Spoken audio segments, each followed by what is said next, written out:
Dear students, now it's the turn of Unit 3, that is Rickettsia and Spirochetes.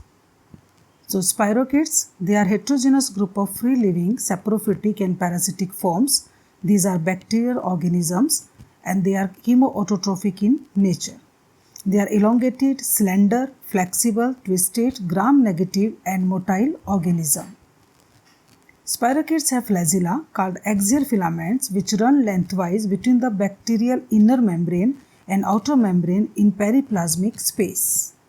Spirochetes are capable of causing diseases including leptospirosis, Lyme disease, relapsing fever and syphilis.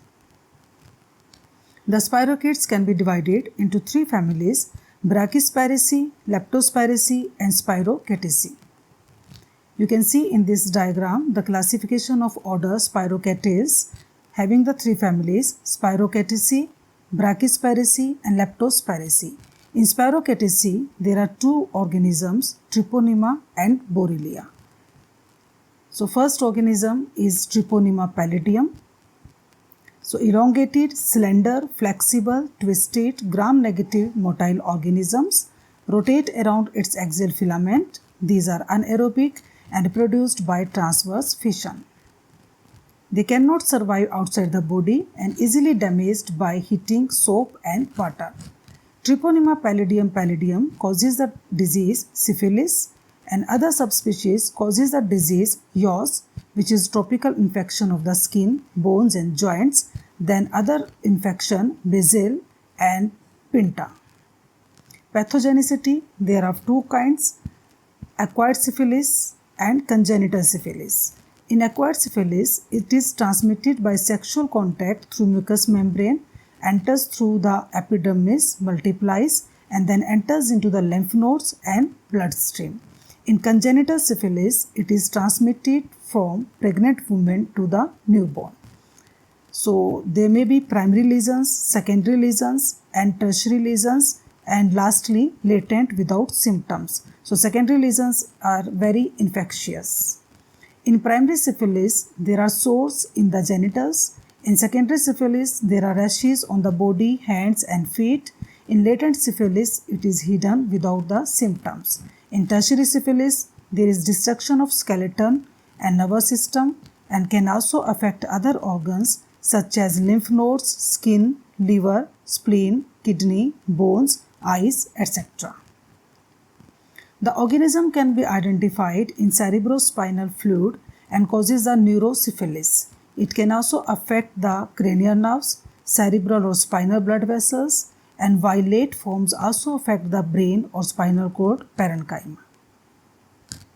Prevention and control, there should be proper treatment and penicillin is very effective.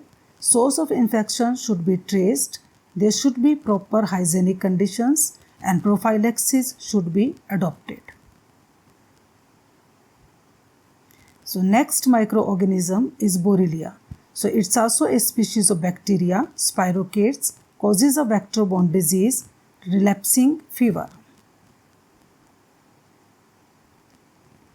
So they are of two kinds, tick-borne relapsing fever, TBRF, and louse-borne relapsing fever, LBRF. So Borrelia causes the disease, Lyme diseases, and also the disease which is tick-borne relapsing fever. So Borrelia duttonii is a louse-borne relapsing fever and symptoms of Borrelia, they may be fever, jaundice, headache, fatigue, nausea, myalgia, muscular pain, chills and stiffness of the neck.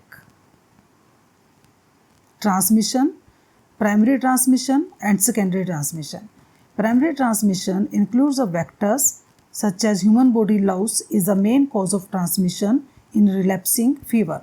In secondary transmission, it is caused by blood exposure of healthy human to infected person. For example, through contaminated needles or during blood transfusion.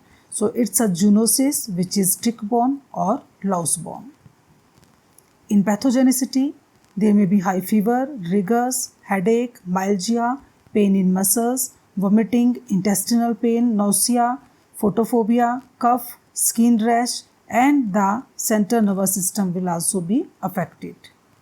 In prevention and treatment, intake of penicillin and tetracycline are very effective.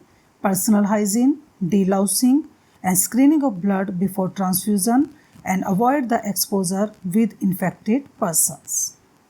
So preventive measures should be taken for control. Thanks.